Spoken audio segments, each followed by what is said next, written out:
At Christmas Eve, my aunt joked, "We didn't save you a seat. You always show up late." Everyone laughed. I quietly left the house, drove home, and sent one text, "Check your account." 10 minutes later, my uncle called me from the parking lot, panicking.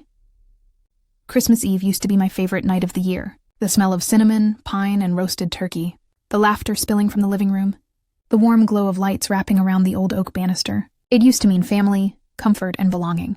But that year something shifted.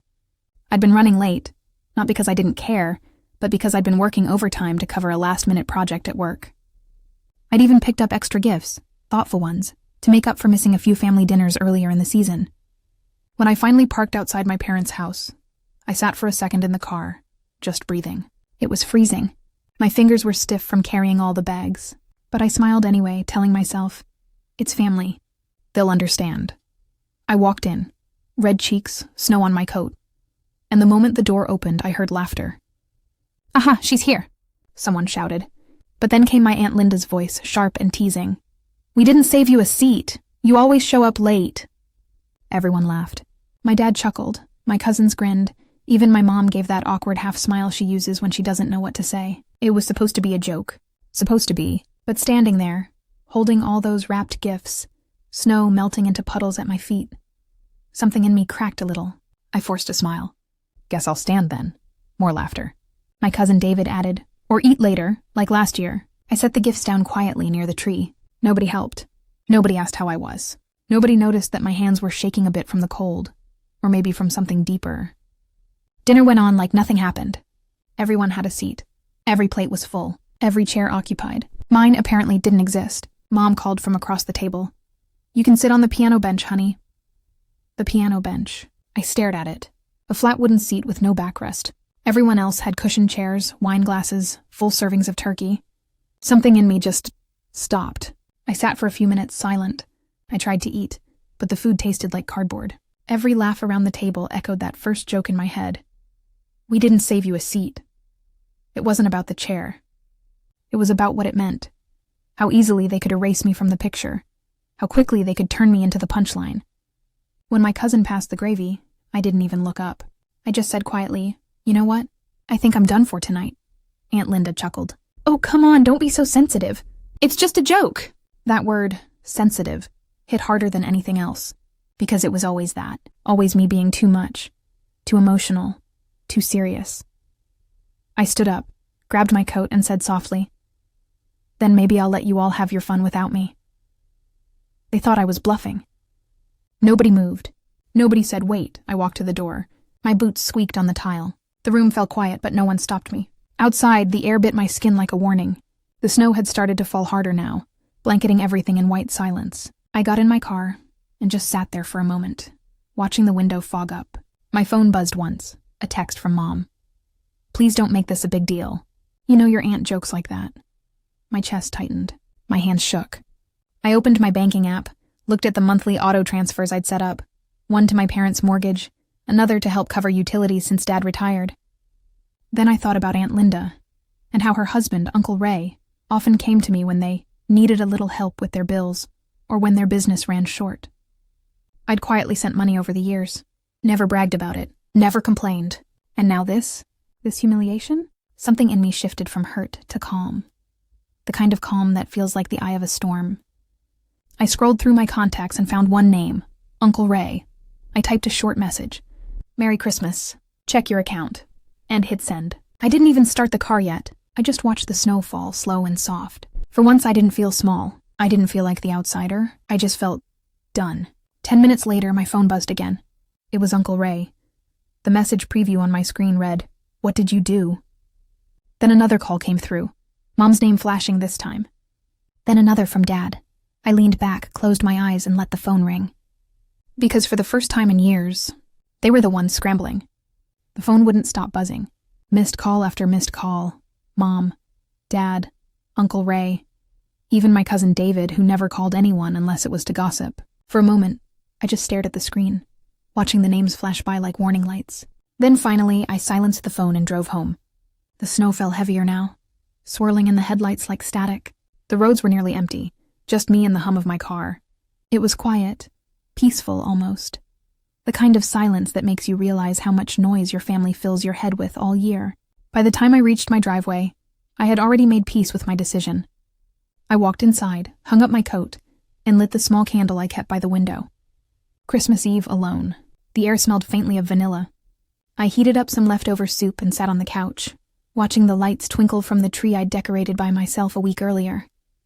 And then the text came through. Uncle Ray, you need to call me right now. I didn't. 2 minutes later, another one. Why did you do this? Then Mom's. Honey, whatever happened tonight, we can talk. But what's going on with Ray? He says you sent him a message about his account. I smiled, so it began. I took a deep breath and opened my banking app again, scrolling through the records. Over the last 3 years, I'd quietly transferred money to help them. Sometimes $200, sometimes $500. Whenever Aunt Linda complained that Ray's business was slow, or Christmas was tight this year. It wasn't charity. It was family, or so I thought. Until tonight, that joke had reminded me how invisible I was, how my kindness had turned into expectation, how they had forgotten that I wasn't a wallet, I was a person. So I ended it. Earlier that evening, before sending the text, I'd canceled the standing payments I had set up, the ones that helped cover their overdraft fees and unpaid bills. I hadn't done it out of revenge, more like a reset, a reminder. Still, I knew Uncle Ray. He'd panic the second something hit his bank. And right on cue, the front doorbell rang. It was nearly 11 p.m. I peeked through the curtain. A car was idling in the snow-covered driveway. Uncle Ray. He was out there in his holiday sweater, pacing like a man who'd lost something important. His phone was pressed to his ear, probably calling me for the 15th time. I didn't open the door right away. I wanted him to wait. To feel that same uncomfortable silence I'd sat through at the dinner table. After a minute, I opened it. Finally, he snapped. His breath came out in white clouds. What did you do? Hi, Uncle Ray, I said calmly, stepping aside. Merry Christmas. He didn't move. Don't Merry Christmas me. You said, check your account. I did. The balance, it's gone. I raised an eyebrow. Gone? Yes. You transferred everything back. The savings, the buffer account, and it's all zeroed out. I crossed my arms. No, Uncle Ray. I just ended my transfers. The money that was mine. The help I'd been sending every month. I stopped. That's all. He blinked, confused, then angry. You can't just... You know we rely on that. Do you hear yourself? I said quietly. You rely on it. On me. He looked like he didn't even understand what I meant. Like the words had no translation in his world. I've been helping you for 3 years, I said. Quietly, because I thought family meant having each other's backs. But tonight, you let your wife humiliate me in front of everyone, and you laughed. He tried to speak, but I cut him off. You laughed at the person who's been keeping your bills paid. The silence between us felt cold, heavier than the snow falling outside. He rubbed his forehead. You didn't have to make a scene. Oh, I didn't, I said, stepping closer. You did, when you let her say those things, when you treated me like a punchline. He opened his mouth again, but no words came. Ray, I said softer now, you're not my responsibility. None of you are. I've been kind, and it's been mistaken for weakness. That ends tonight. He looked at me. Really looked at me. For the first time in years. His face shifted from anger to something that almost looked like shame. I'll tell Linda, he said quietly. You don't have to, I replied. She'll find out soon enough. And then I closed the door. Through the window, I watched him stand there for a moment, staring at his phone. Then he trudged back to his car, his tires skidding slightly as he reversed down the icy street. My phone buzzed again. This time it was Mom. Your aunt is furious. What did you do to them? I typed back. Nothing they didn't do to me. And put the phone face down. For the first time that night, I smiled, not out of spite, but peace.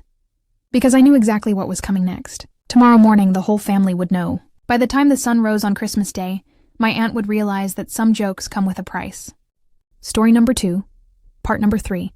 The next morning, the world outside was perfectly calm. White rooftops, glittering frost, and the soft hum of carols drifting from a neighbor's window. But inside my phone, it was war. 37 new messages, 9 missed calls, 3 voice notes, and a text from Mom that simply said, "They're coming over." I sipped my coffee slowly, watching the steam rise. I didn't even flinch. I knew exactly how this would go. By 9 a.m., a black SUV pulled into my driveway, my aunt's car. I could see her through the frosted glass window, waving her arms furiously as Uncle Ray tried to calm her down.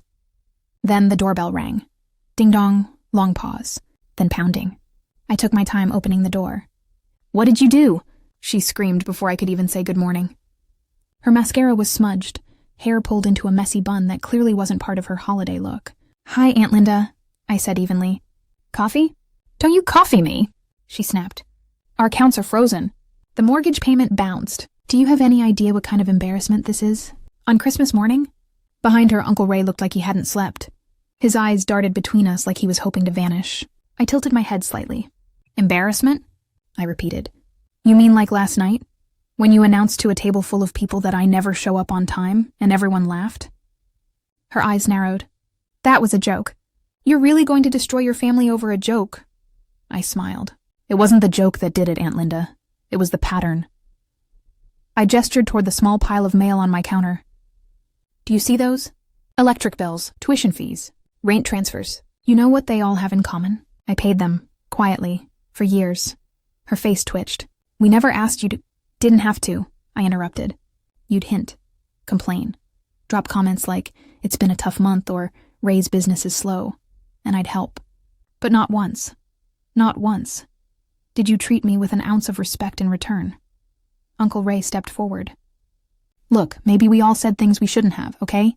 Let's just fix this." "Fix this?" I laughed, shaking my head. "No, Uncle Ray, that's the thing." "I already did." Linda crossed her arms. "You think you're teaching us a lesson?" "I'm reminding you of one," I said quietly. "Don't bite the hand that feeds you, especially when that hand has receipts." That's when I saw it. The flicker of realization in her eyes. The confusion giving way to genuine fear. "You didn't just cancel the transfers," she said slowly. I nodded. "I took back every cent I could prove was mine. The ones you used to borrow and never return. The ones you claimed were loans. Yeah, I have the proof. The folder's in your inbox." Her jaw dropped. "You can't just—" "I can." And I did. The air between us went still. The only sound was the distant jingle of a neighbor's wind chime. Then her phone buzzed. She looked down, and her face went white. "Account overdrawn. 0.0 available balance." Uncle Ray exhaled sharply, his hands on his head. "You've got to be kidding me." I met his eyes calmly. "You both took advantage of me because I made it easy. But I'm done being your safety net." Linda's lip quivered. "We're family." "Exactly," I said, my tone flat. "And family doesn't humiliate the person who's been holding them up." For a moment, she said nothing. Just stood there, breathing hard like she couldn't decide whether to scream or cry. Then, with one last glare, she spun on her heel and stormed toward the car. Ray lingered a moment longer. "You know," he said softly, "you didn't have to do it this way." I shrugged. "Neither did you." He nodded, almost like he understood, then followed her out. The SUV backed down the driveway, fishtailing slightly on the snow. When they were gone, I closed the door, leaned against it, and let out a long breath I didn't realize I'd been holding. I thought that would be the end of it, but it wasn't, because 20 minutes later Mom called again, her voice low and urgent. "Sweetheart, your aunt just posted something on Facebook. About you." I frowned. "What kind of post?" "The kind that's getting attention. She's calling you spiteful, ungrateful, and saying you destroyed Christmas for everyone." People are starting to comment. I sat there in silence, staring at the blinking call timer. Then I said very calmly, "Good." Because I knew exactly how to respond, and it wasn't with words. It was with evidence. And by the end of the day, everyone in that family group chat would finally see who'd really been paying for their perfect Christmases all along. By noon, the snow had started to fall again. Soft, quiet, almost peaceful. But my phone? It was anything but quiet. Notifications stacked up faster than I could read them. Facebook, family group chat, missed calls, and then there it was, the post that started it all. Aunt Linda's status update. Imagine ruining Christmas for your whole family over money. Some people forget who loved them first. I hope your success keeps you warm tonight, because you sure made the rest of us freeze. The comments poured in like wildfire. Her friends from church. You're better off without toxic people. So sorry, Linda. You don't deserve this. My cousins, chiming in with crying emojis and heart reacts. And of course, the one line that got me. She always thought she was better than everyone. I sat there for a long moment, just staring at the screen. Then I smiled, slow, deliberate, calm, because if they wanted to talk about truth, I had plenty of it. I opened my laptop, Scrolled through the neatly organized folders I'd built over the years. Every transfer, every message, every "hey, could you help just this once?" And then I wrote my own post, my status update. When someone says you ruined Christmas, remember, the people who truly care don't measure love by what you give. They show it by how they treat you. For anyone wondering, I didn't take anyone's money. I simply stopped paying for everything they claimed was too expensive. Rent, groceries, electricity. Even that Paris vacation they said they paid for themselves. Check the transactions. For 5 years, I quietly covered the gaps they created. But the moment I showed up late to dinner, I became the family joke. Lesson learned. Respect doesn't come with a receipt, but accountability does. Merry Christmas. Then I attached a screenshot. Not of their bank accounts, not of anything invasive, but of a single, simple spreadsheet labeled family transfers. The date columns spoke for themselves.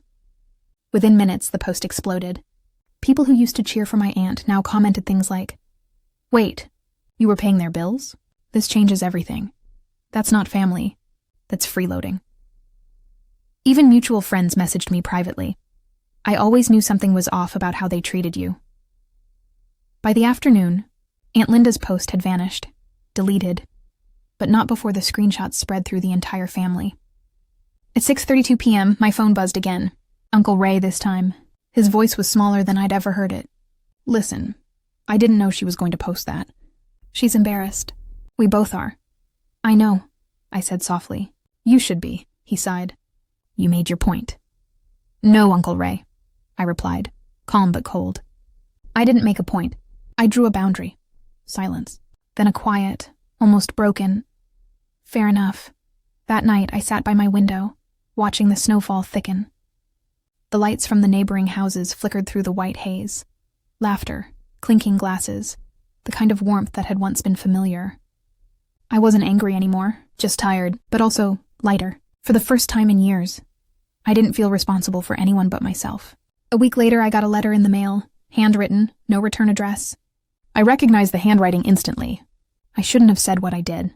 We took advantage of your kindness and made you feel small. You didn't ruin Christmas, we did. I'm sorry.